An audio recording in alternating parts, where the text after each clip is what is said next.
I don't know if there is a God. I believe in the golden rule. That takes care of like all the 10 commandments. Everyone has different morals, like Right. what's right, what's wrong. Right. It's just the way I was brought up. My father was a cop in New York City. I was born in the Bronx Right. for 20 years. And I mean, he had the mindset, and it was probably true in his behalf, was that if you weren't arrested unless you were guilty. I mean, I didn't believe it then, and certainly don't believe that now. Okay. But like, he never fired his gun, and he'd give like a working guy, if someone's double parked to like unload a truck or this or that, hey, just make an 11, and just treat people like people, Right. not that you're any better than them or any worse. Why do you think that everybody knows this information, but however, it's hard to practice what you preach?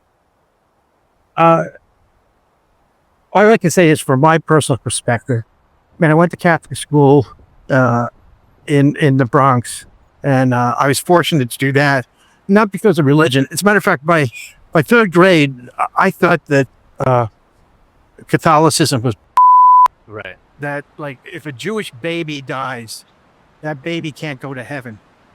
I was like, Right. I mean, what did the baby do? Right. Because there's other people that also believe that heaven and hell is a mindset perspective. Where I see it, if there is a heaven and hell, if I go by the golden rule, when I get up, at the gates, the pearly gates, they'll let me in because what the as long as you live a good life, who cares if there's heaven or hell? Right. I mean, that's the way I see it. Tell me about a time that you felt that your life had a new beginning. I worked as a carpenter with one company for like 18 years. And then they fired me because of alcohol. And I had to go to like a lumber yard and work like on a sales counter. And I had never done that. And I took like a 1/3 cut in pay. But it was the best thing that ever happened to me. Well, how so? I worked there for like 4 years. And then I got an offer from a lumber yard to be like a road salesman for interior trim, which I had, the company I was in was a high-end company. And I had like built stairs, which is like the creme de la creme of building a house, guys who build staircases are, held in high regard.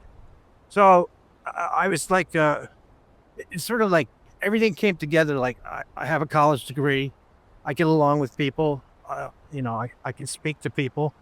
More money than I had ever made in my life. Like twice what I was making as a carpenter. And it was like, but eventually, and did that for like 16 years. And then eventually alcohol again caused me to, I came in drunk. I fell down stairs that were like, it was extra long, and ended up, I was out cold, and it had 11 stitches in the back of my head. This isn't like a store. And then they like forgave me. And then 2 weeks later, I came in drunk again. Well, they said, that's it. I mean, they gave me all the chances in the world. I got nothing against them. You always know that your life would be like this in LA? No, What took you so long to move out there? because I lived in Cape Cod for 35 years. Brought my sons up there, so I had no reason to leave. But How has your journey been in this new atmosphere? well, I got sober out here.